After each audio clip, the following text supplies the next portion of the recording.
Assalamualaikum warahmatullahi wabarakatuh. Saya Muhammad Umar Fahri Rahman. Saya akan menganalisis studi kasus tentang anak yang menghadapi masalah emosional dan pekerjaan terhadap dan juga merasa ragu terhadap jenjang karir yang dipilihnya dan juga merasa tidak dihargai di tempat kerjanya. Saya akan menganalisis dengan menggunakan 7 aspek. Yang pertama itu logical and practical consistent. Untuk menangani kasus anak dengan pendekatan logical dan practical konsisten, pertama-tama pentingnya untuk mengidentifikasi prioritas utama dalam hidupnya. Anak perlu menentukan apakah masalah emosional atau pekerjaan yang lebih mendesak ditangani. Selanjutnya, sesi konseling dapat difokuskan pada pengembangan keterampilan, manajemen stres, dan teknik komunikasi yang membantunya merasa lebih dihargai di tempat kerja. Di samping itu, anak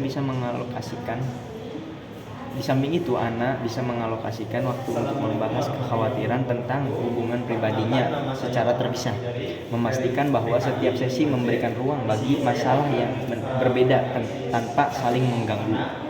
Dengan cara ini, dia dapat mengeksplorasi dan mengatasi masalah secara holistik dan konsisten, serta membantu dirinya merasa lebih terarah dan berdaya. Yang kedua itu confidence.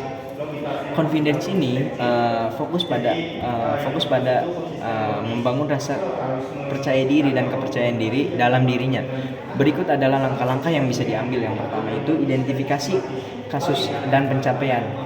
Ajak anak untuk merenungkan pengalaman dan pencapaian positifnya di tempat kerja dan dalam hidup pribadinya.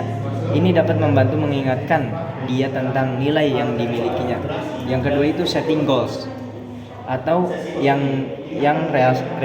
realistis. Bantu anak untuk menetapkan tujuan kecil dan terukur, baik dalam karir maupun hubungan pribadinya. Misalnya, dia bisa berkomunikasi dengan rekan kerja tentang perasaannya atau menjadwalkan waktu untuk berdiskusi dengan pasangan. Yang ketiga itu praktik penguasaan diri. Ajarkan anak untuk melakukan afirmasi positif dan praktik mindfulness yang dapat meningkatkan kepercayaan diri dan mengurangi kecemasan. Ini membantu dia fokus pada hal-hal positif dalam hidupnya. Yang keempat itu role playing.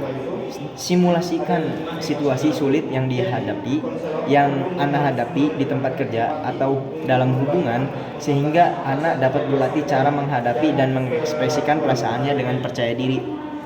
Yang kelima itu evaluasi progres. Secara berkala minta anak untuk mengevaluasi kemajuan dan perubahannya. Ini membantu memperkuat keyakinan bahwa dia sedang bergerak maju meskipun secara perlahan. Yang ketiga itu inisiatif. Inisiatif dari konselor itu harus bisa memiliki inisiatif untuk memulai percakapan dengan mengajukan pertanyaan terbuka atau memberikan ruang kepada anak untuk berbagi masalah yang dihadapi. Sebagai contoh, konselor bisa bertanya, apa yang ingin anak diskusikan hari ini, untuk menggali informasinya.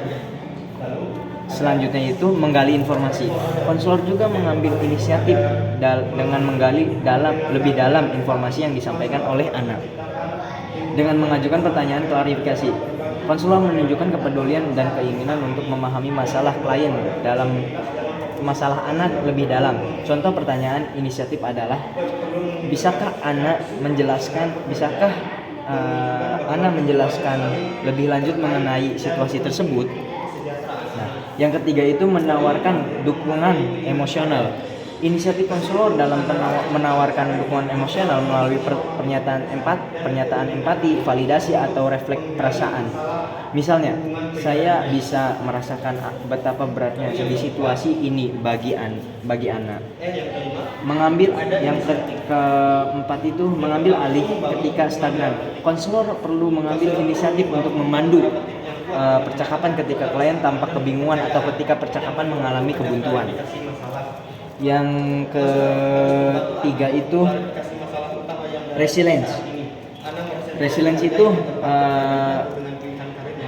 Yang pertama itu mendukung proses adaptasi. Konselor perlu memahami klien ketika merasa stagnan setelah 3 bulan konseling.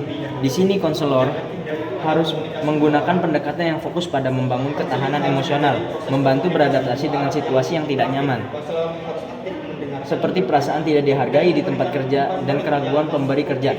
Konselor bisa mengambil pendekatan reflektif dengan bertanya apa yang sudah Ana coba lakukan untuk mengatasi situasi ini dan bagaimana perasaan Ana setelah melakukannya. Yang kedua itu membangun ketahanan terhadap rasa frustasi. Ketika merasa seolah-olah tidak ada kemajuan, konselor harus membangun ketahanan terhadap kekecewaan ini, baik pada dirinya sendiri. Ini bisa dilakukan dengan membantu Ana melihat perubahan kecil dan atau kemajuan yang mungkin tidak terlalu terlihat.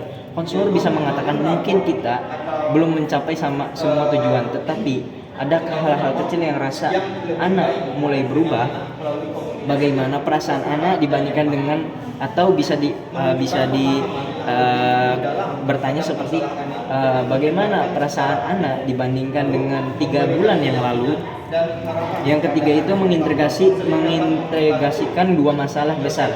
Yang pertama itu resilience juga berarti konselor mampu mendukung untuk menangani berbagai masalah secara bersamaan tanpa kehilangan fokus.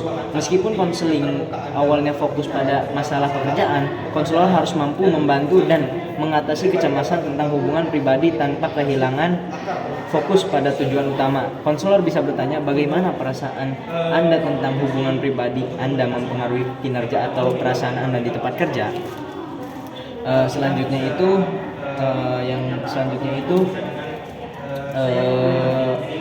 orientasi terhadap perubahan.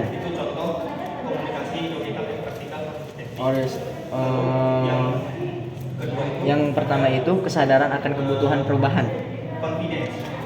Klien sudah ketika Anda sudah menyadari adanya masalah dalam hidupnya, baik dari segi pekerjaan maupun hubungan pribadi, kesadarannya bahwa dia merasa tidak dihargai di tempat kerja dan sering merasa ragu dengan pilihan karir adalah langkah pertama menuju perubahan.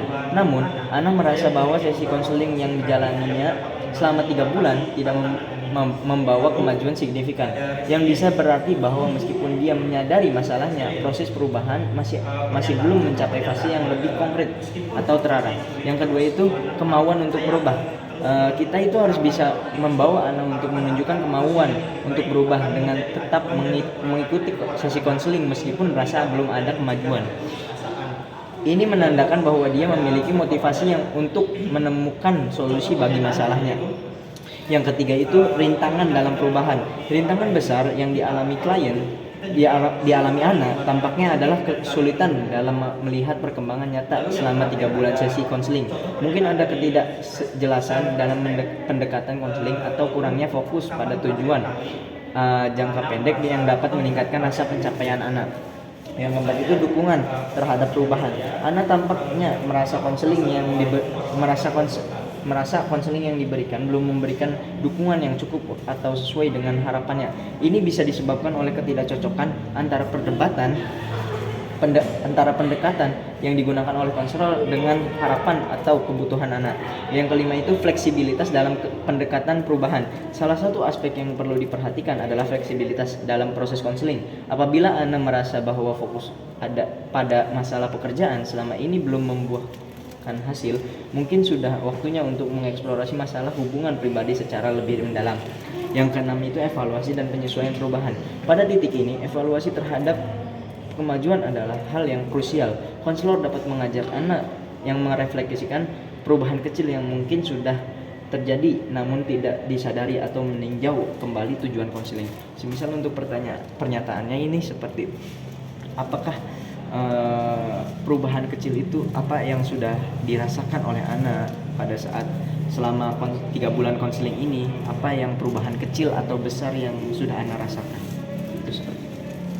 Yang ketiga itu self-respect, kesadaran diri dan penghargaan terhadap diri. Pertama, masalah di tempat kerja. Klien merasa tidak dihargai di tempat kerjanya, yang kemungkinan besar mempengaruhi rasa harga dirinya. Perasaan ini bisa membuatnya meragukan kapasitasnya dalam karir dan mempertanyakan apakah dia layak mendapatkan pengakuan atau apresiasi. Yang kedua itu rasa ragu terhadap pilihan karir. Ketidakpastian mengenai apakah Ana telah membuat pilihan karir yang benar bisa berasal dari kurangnya kepercayaan diri dan harga diri. Harga diri yang rendah seringkali membuat individu meragukan kemampuan mereka untuk membuat keputusan yang tepat, dan hal ini bisa menambah tekanan emosional. Yang ketiga itu perasaan cemas mengenai hubungan. Ana mulai merasa cemas tentang hubungan pribadinya jika Ana tidak merasa cukup berharga atau percaya diri dalam hubungan ini. Hal tersebut mungkin memperburuk kecemasan yang dirasakannya. Ketidakmampuan untuk mengekspresikan perasaan atau mendiskusikan kebutuhan pribadinya bisa menjadi tanda bahwa harga diri Ana terpengaruh. Oleh karena itu, pernyataan yang bisa disampaikan oleh konselor adalah jangan sampai Ana itu tidak bisa menghargai diri sendiri, karena ketika kita ingin menghargai seseorang itu harusnya menghargai diri sendiri dulu.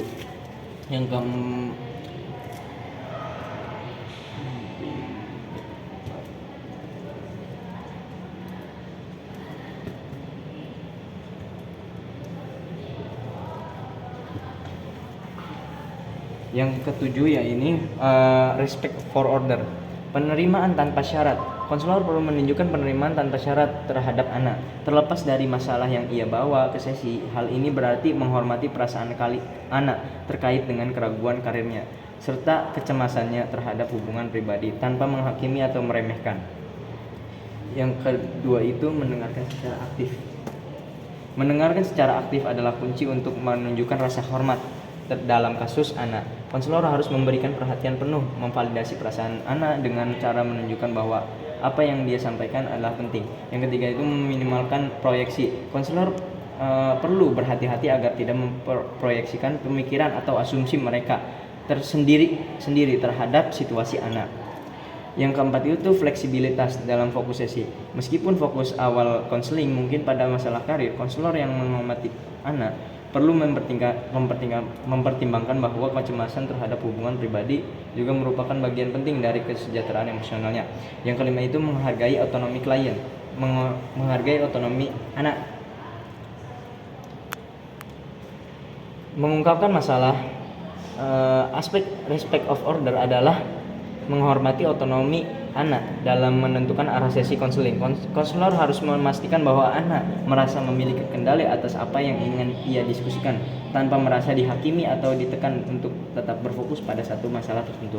Yang keenam itu memvalidasi perasaan anak. Menghormati perasaan anak berarti memvalidasi bahwa apa yang ia rasakan adalah nyata dan penting. Hal ini mencakup rasa ragu terhadap karir dan kecemasan terhadap hubungan pribadi. Mungkin pernyataan yang bisa disampaikan oleh konselor itu baik untuk sesi konseling ini kita bisa mendengarkan apa yang mereka omongkan kepada Ana dan bisa untuk lebih memperkuat bahwasannya masalah itu ya Pak ya gitu. Cukup sekian dari saya. Wassalamualaikum warahmatullahi wabarakatuh.